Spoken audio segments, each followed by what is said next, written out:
അപ്പൊ നമ്മൾ ഇന്ന് ചെയ്യാൻ പോകുന്നത് സൈഡ് വെനർ ഗ്രാഫ്റ്റിംഗ് ആണ്. സോ ഇതൊരു ഹിബിസ്കസ് പ്ലാന്റ് ആണ്. ഇത് നോർമലായിട്ട് നമ്മുടെ നാട്ടിൽ കണ്ടുവരുന്നതാണ്. ഇതിന്റെ കളർ റെഡ് കളർ ആണ്. അപ്പോ ഇതാണ് നമ്മളിട്ട റൂട്ട് സ്റ്റോക്ക്. വേരുള്ളതാണ് റൂട്ട് സ്റ്റോക്ക് എന്ന് പറയാം. ഈ ഒരു മരത്തിനാണ് റൂട്ട് സ്റ്റോക്ക് എന്ന് പറയാം.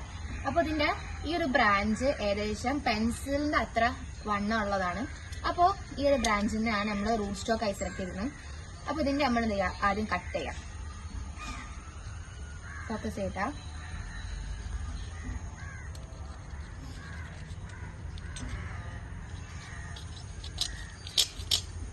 നമ്മൾ തന്നെ സൈഡ് ചെരിച്ച് കട്ട് ചെയ്തതിന് ശേഷം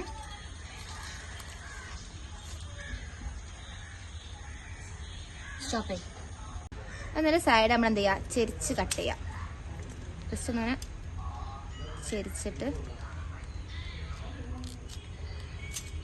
ഇങ്ങനെ ചെരിച്ച് കട്ട് ചെയ്യാം.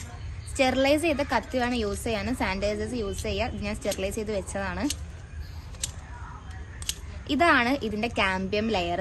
അപ്പൊ നമ്മളൊരു ഈ ഗ്രാഫ്റ്റിംഗ് നമ്മൾ ഏറ്റവും ഇമ്പോർട്ടന്റ് ആയി ശ്രദ്ധിക്കേണ്ട കാര്യം എന്ന് പറഞ്ഞാൽ കാമ്പിയ ലെയേഴ്സ് തമ്മിൽ കോണ്ടാക്ട് ഉണ്ടായിരിക്കുന്നതാണ്. കാമ്പിയ ലെയേഴ്സ് കോണ്ടാക്ട് ഇല്ലെങ്കിൽ നമ്മുടെ ഗ്രാഫ്റ്റിംഗ് എന്തായോ ഫെയിൽ ആയി പോവും. സോ നമ്മൾ ഇനി എടുക്കാൻ പോകുന്നത് സിയോൺ ആണ്. ഇതാണ് നമ്മളെടുത്ത സിയോൺ എന്ന് പറയുന്നത്. ഇതൊരു വേറെ വെറൈറ്റി ആണ്. ഇതിന്റെ കളർ ഡിഫറെന്റ് ആണ്. ഇതുപോലെ തന്നെ പൂവും ഡിഫറെന്റ് ആയിട്ടാണ് വരിക. ഹിബിസ്കസ് തന്നെ പെട്ട വേറൊരു വെറൈറ്റി ആണ് വരിക. സോ ഈ സിയോൺ നമ്മൾ എടുത്തത് ഒരു ഏകദേശം ഈ ഒരു വണ്ണം തന്നെ ഉള്ള എടുക്കുക. എന്നിട്ട് ഇതിന്റെ അടിഭാഗം നമ്മൾ ശ്രദ്ധിക്കുക, ചെടിയുടെ അടിഭാഗം തന്നെ പിടിക്കണം. എന്നിട്ട് അതും ഇങ്ങനെ സ്ലാൻഡ് ആക്കി കട്ട് ചെയ്യാം. നൈഫ് യൂസ് ചെയ്യുക. അതിന്റെ കയ്യിലുള്ള ഇപ്പോൾ കുറച്ച് കട്ട് ചെയ്ത് കുറഞ്ഞ നൈഫാണ്. സോ ഇത് നമ്മൾ എന്ത് ചെയ്യുക, ഇനി ഇത് നമ്മൾ കണക്ട് ചെയ്യാനാണ് വേണ്ടിയത്. ശരിക്ക് കാമ്പിയ ലെയേഴ്സ് തമ്മിൽ കോണ്ടാക്ട് ഉണ്ടെന്ന് ഉറപ്പ് വരുത്തണം. ഇതിൽ ഇപ്പൊ കറക്റ്റ് കാണാം, നമുക്ക് കാമ്പിയ ലെയേഴ്സ് തമ്മിൽ കോണ്ടാക്ട് ഉണ്ട്. പിന്നെ നമ്മൾ യൂസ് ചെയ്യുന്നത് സോഫ്റ്റ് ഫ്ലോ ആക്റ്റീവ് ആയ സീസാണ് യൂസ് ചെയ്യേണ്ടത്. ഫ്ലോ ആക്റ്റീവ് എന്ന് ഉദ്ദേശിച്ചാൽ നമ്മുടെ മിനറൽസും അതേപോലെ തന്നെ ഫുഡ് മെറ്റീരിയൽസ് ഒക്കെ നല്ല ആക്റ്റീവായി പാസ് ചെയ്യുന്ന ടൈം ഏകദേശം ഒരു ഏർലി മൺസൂൺ സ്പ്രിംഗ് സീസൺ ആവും ഇതിന് ബെറ്റർ ആയിട്ടുണ്ടാവുക. പിന്നെ നമ്മൾ കാമ്പിയ ലെയർ കോണ്ടാക്ട് മസ്റ്റ് ആയിട്ട് നമ്മൾ ശ്രദ്ധിക്കണം. ഒരു 90% ഗ്രാഫ്റ്റിങ്ങും ഫെയിലായി പോകുന്നത് കാമ്പിയ ലെയറിന്റെ കോണ്ടാക്ട് ഇല്ലാത്തതുകൊണ്ടാണ്.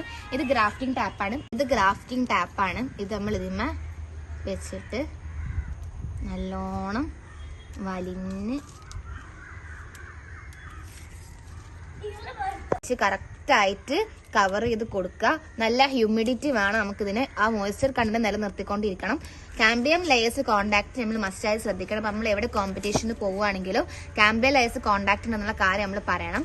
ഇനി ഇത് ഏകദേശം ഒരു 1 to 2 months എന്താവും, അതിന് സ്പ്രോട്ടിങ് വരും.